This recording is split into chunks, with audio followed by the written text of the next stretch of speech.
tassa bhagavato arahato samma sambuddhassa. Namo tassa bhagavato arahato samma sambuddhassa. Namo tassa bhagavato arahato samma sambuddhassa.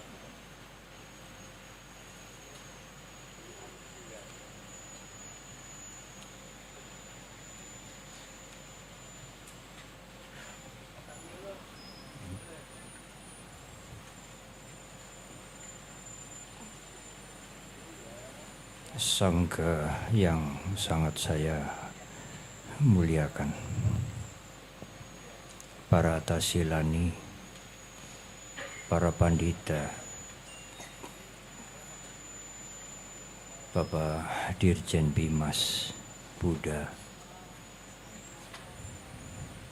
dan juga Bapak Dirjen Bimas Buddha yang pertama,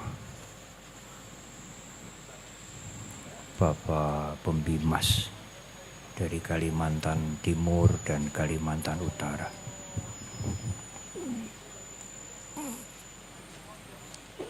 Para pimpinan dan perwakilan lembaga-lembaga Buddhis Theravada Indonesia.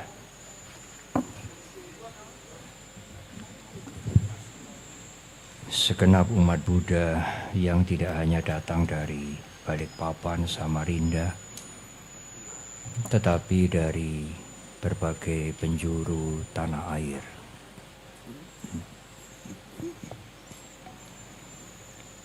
Hari ini para biku dan ibu bapak saudara sekalian tidak hanya menyaksikan tetapi ikut membuat sejarah, karena hari ini akan diletakkan batu sebagai adithana, sebagai tekad kompleks wihara besar yang diberi nama Bumi Dhamma Nusantara ini resmi mulai dibangun. Ini adalah pekerjaan besar. Boleh saya katakan besar, bahkan sangat besar. Karena di tengah-tengah kompleks ini akan dibangun yang tadi oleh Ketua Panitia disebut The New Borobudur. Borobudur yang baru, dengan ukuran yang sama dengan Candi Borobudur yang berada di Jawa Tengah. Bukan miniatur.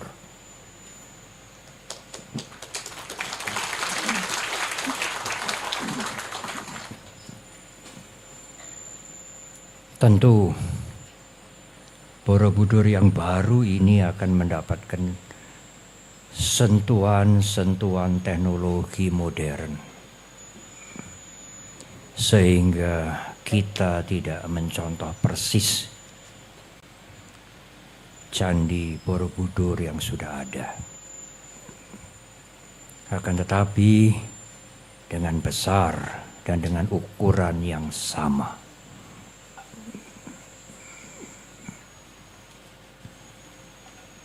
Ibu, bapak dan saudara,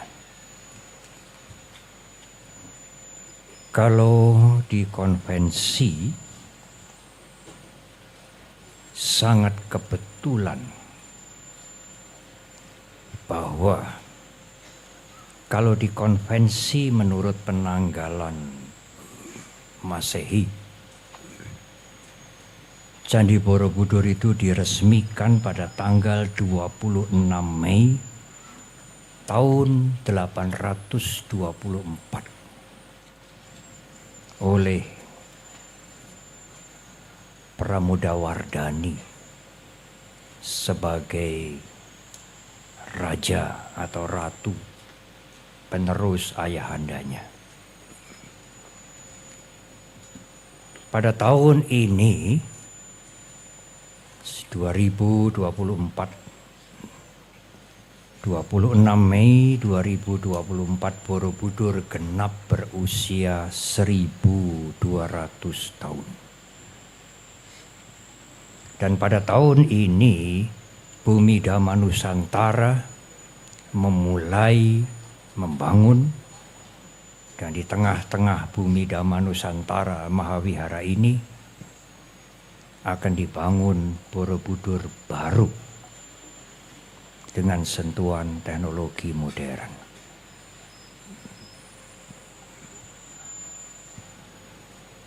Ibu, bapak, dan saudara, hari ini cukup hangat. Apalagi yang duduk di belakang mungkin lebih hangat daripada kita. Seperti hangatnya persaudaraan kita untuk memulai membangun mahakarya, karya yang sangat besar ini. Hari ini akan diletakkan batu yang diberikan nama Aditthana. Aditthana artinya tekad. Dengan tekad itulah, tekad yang kuat itulah, maka semangat dimulai. Dan semangat itu yang menggerakkan tujuan yang akan kita capai. Apakah tekad itu bisa berhasil, Bante?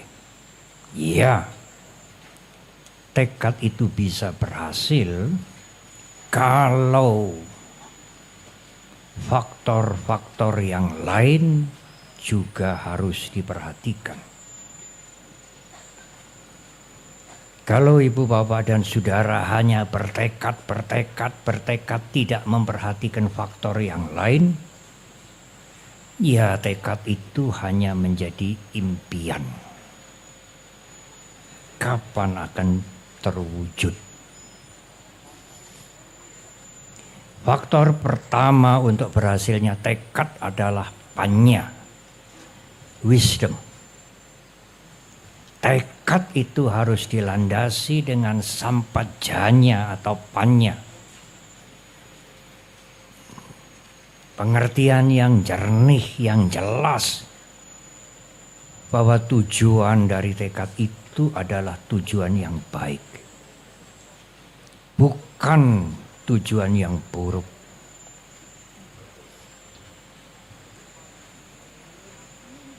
Tidak hanya tujuan yang baik, tetapi kita harus mengukur kemampuan kita.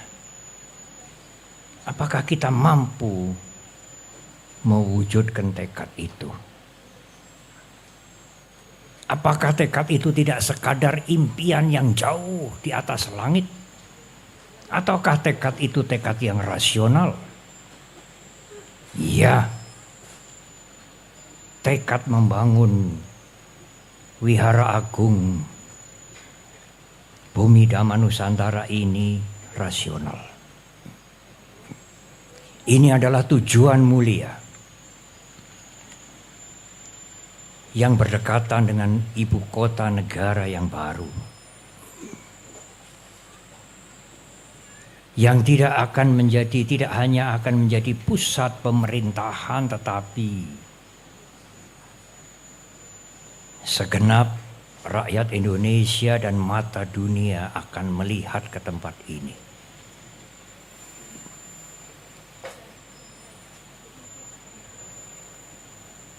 Komandan pembangunan kompleks ini Bante Dhammakaro.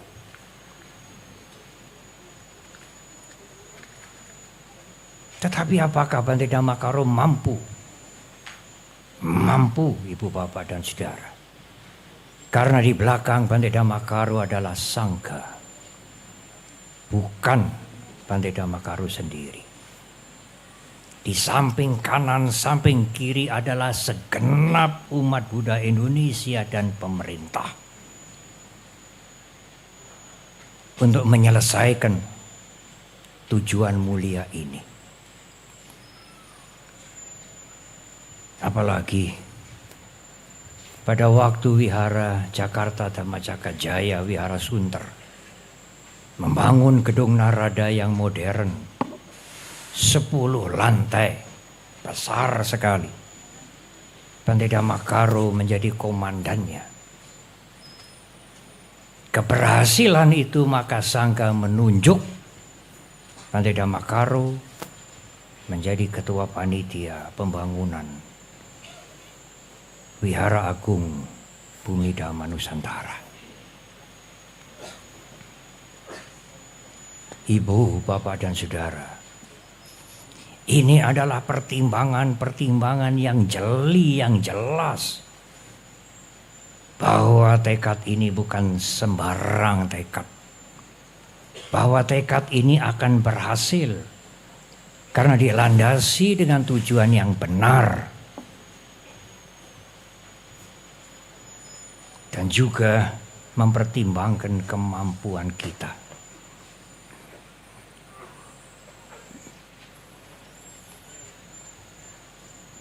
Ibu, bapak dan saudara.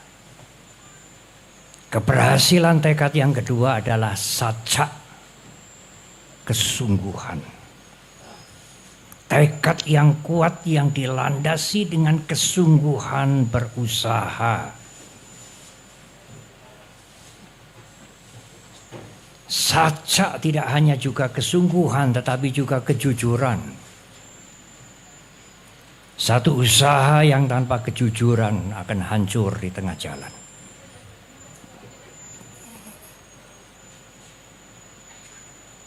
Pembangunan ini di bawah yayasan, yang yayasan itu diawasi oleh Sangha Theravada Indonesia. Sangha Theravada Indonesia ini bukan 1-2 biku, tetapi kita semua ini.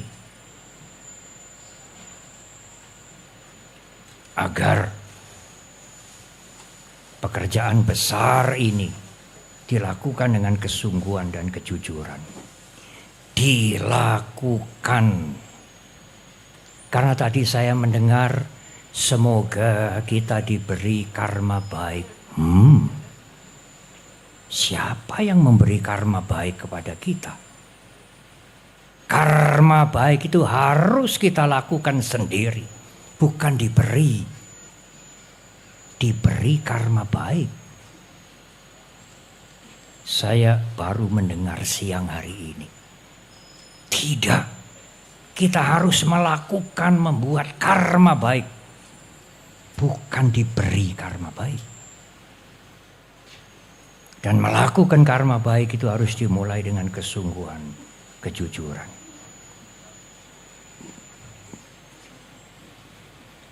Tekad itu akan berhasil kalau ada unsur yang sangat penting yang ketiga, yaitu jaga, pengorbanan. Yayasan ini kami para biku yang akan memimpin pembangunan kompleks ini. Semuanya mengabdi. Tidak ada ibu bapak dan saudara para biku yang terima bayaran, itu tidak ada. Para biku yang mencari keuntungan dari proyek tidak ada, saudara. Kalau sampai ada seperti itu, dia bukan seorang biku. Sangga akan menjewer dia.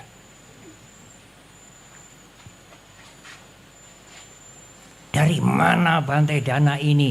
Dana ini murni dari umat Buddha Indonesia sendiri. Tidak ada bantuan NGO luar negeri, tidak ada.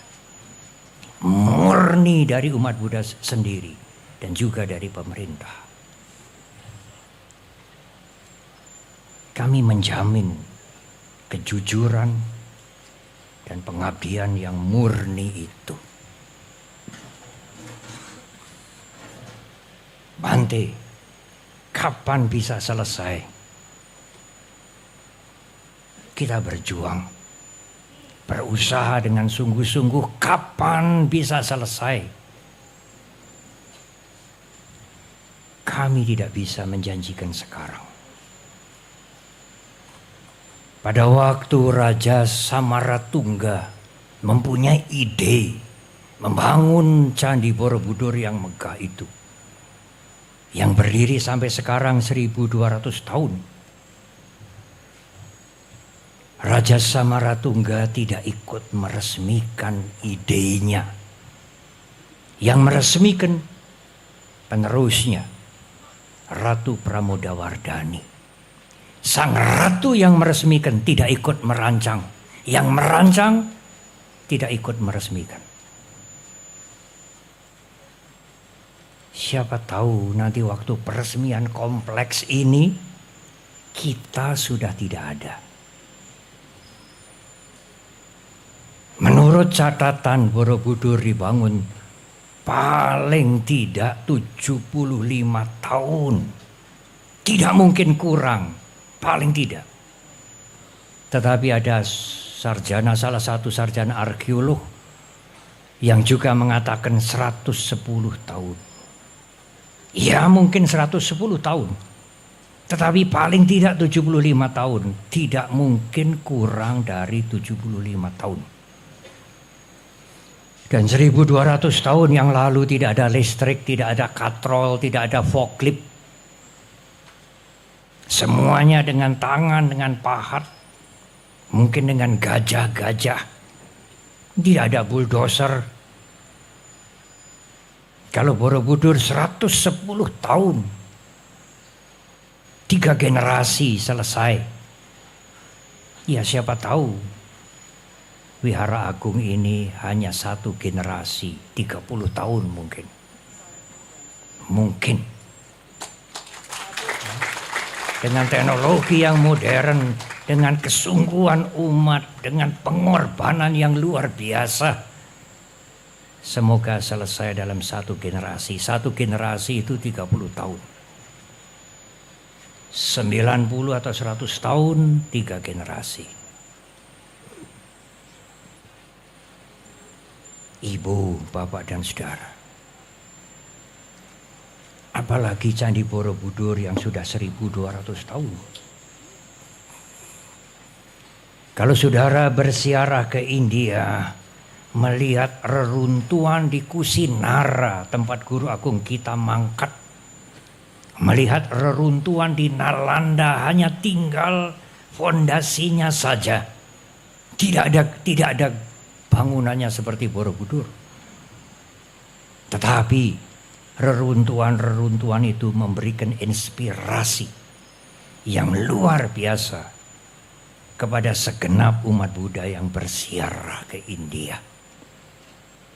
Apa yang kita lakukan sekarang ini, Ibu Bapak dan Saudara.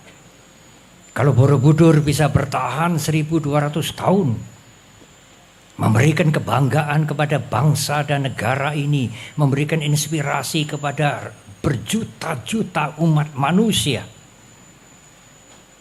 Wihara Agung ini mungkin akan bertahan ribuan tahun. Hari ini saudara hadir untuk memulai membuat sejarah yang besar.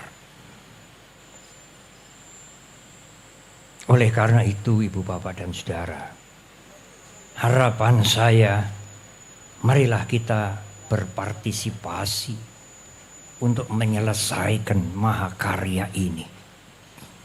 Jangan berpikir sepantai saya hanya bisa memberikan sedikit, saya hanya bisa memberikan sedikit. Jangan berpikir demikian. Guru Agung kita mengatakan jangan meremehkan perbuatan baik meskipun sedikit.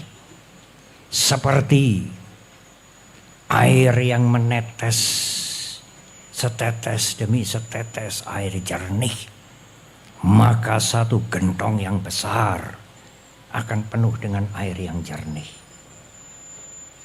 Kalau saudara ikut berpartisipasi menyelesaikan mahakarya ini, saudara akan menanam kebaikan yang besar.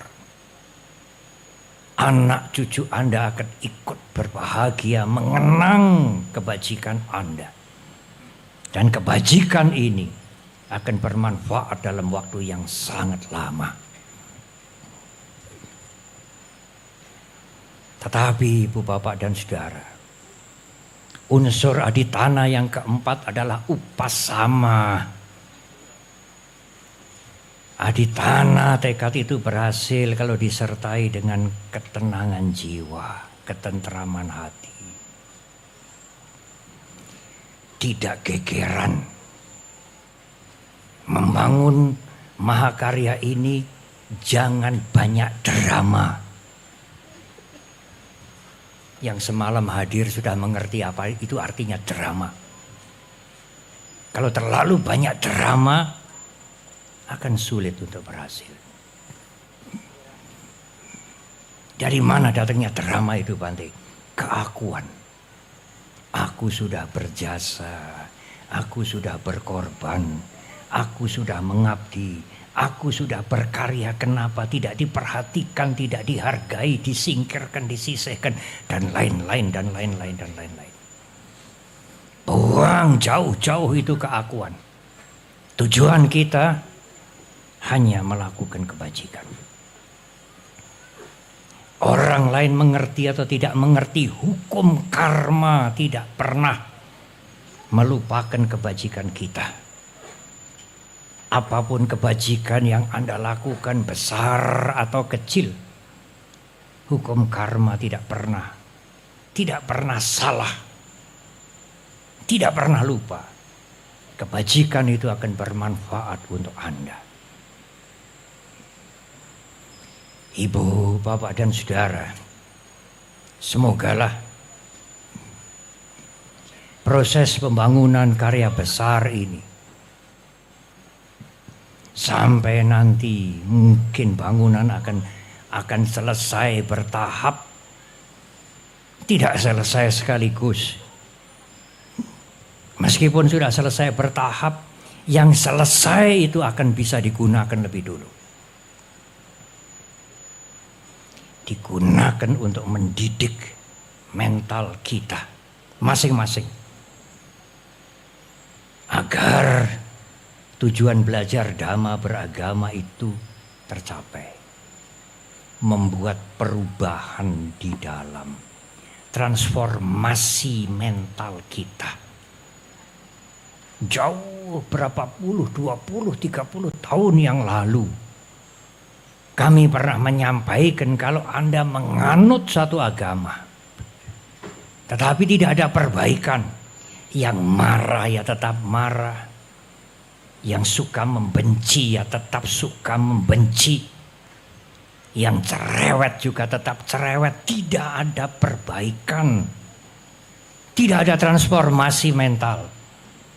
Yang jahat juga menjadi-jadi, yang suka mencuri juga semakin menjadi-jadi. Maka keberagamaan saudara tidak ada gunanya. Senang sembahyang, senang bermeditasi, kelihatannya senang datang ke wihara ikut perayaan, hanya seperti hiburan spiritual. Karena keberagamaan saudara tidak mengubah mental saudara. Kalau mental ini tidak berubah, perilaku tidak akan berubah. Pada waktu perayaan Katina kemarin, saya menguraikan tentang masalah-masalah keluarga. Keluarga itu banyak dramanya. Antara suami, istri, suami, anak-anak. Yang selingkuh, yang kejam, yang tidak karu-karuan. Yang mungkin tidak pernah disinggung di dalam khotbah-khotbah. Tetapi itu nyata pada banyak keluarga-keluarga. Ada yang memberikan komentar, Bante, kalau nanti pasangan itu sudah tua, umur sudah bertambah, biasanya sudah agak loyo, kan tambah bijak toh Bante. menjadi lebih baik. Belum tentu, saudara. Ada peribahasa tua-tua keladi. Lanjutkan sendiri. Harus ada latihan terus menerus. Bukan berarti kalau sudah tua otomatis bijaksana, arif, alim. Tidak.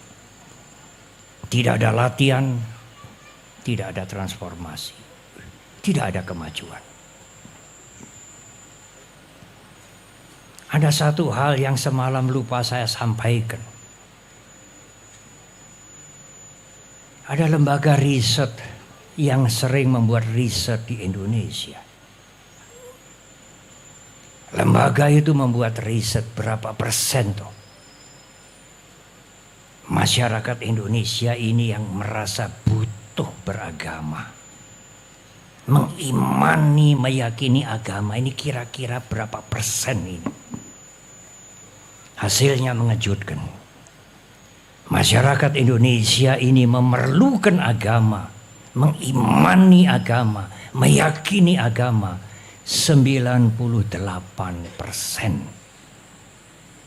Tetapi ada lembaga riset yang lain yang meriset yang hasilnya ironis. Tetapi masyarakat Indonesia ini yang paling banyak senang judi online. Paling senang agama 90%, tetapi paling senang judi online. Anda bisa membaca di koran Kompas. Saya simpan koran itu tadi pagi, saya berikan Bante Jotidamu. Ini coba ini lihat. Masyarakat kita ini paling senang judi online. Sampai sejak 2017 sampai sekarang uang yang berputar itu 600 triliun. Alangkah besarnya untuk membangun bumi Dharma Nusantara ini mungkin selesai dalam waktu 10 tahun mungkin. 600 triliun berputar untuk judi online. Oleh karena itu sekali lagi seperti tadi malam, saya minta umat Buddha berhenti. Kalau sudah pernah terlibat judi online, stop, berhenti. Itu menghancurkan Anda, menghancurkan keluarga Anda, menghancurkan bangsa dan negara ini. Ibu, bapak, dan saudara, marilah kita bertekad dengan rasional, dengan kesungguhan, dengan kejujuran, dengan kebajikan yang murni, dengan tanpa aku, berpartisipasi penuh. Semoga mahakarya-karya besar bumi Dhamma Nusantara ini bisa selesai dengan baik. Bukan demi kepentingan Anda, bukan demi kepentingan kita saja. Demi kepentingan generasi kemudian. Tidak hanya ratusan tahun, ribuan tahun. Dengan teknologi yang modern ini mungkin bertahan ribuan tahun. Lebih lama dari Candi Borobudur yang berada di Jawa Tengah. Selamat melakukan kebajikan. Semoga semua makhluk berbahagia. Terima kasih.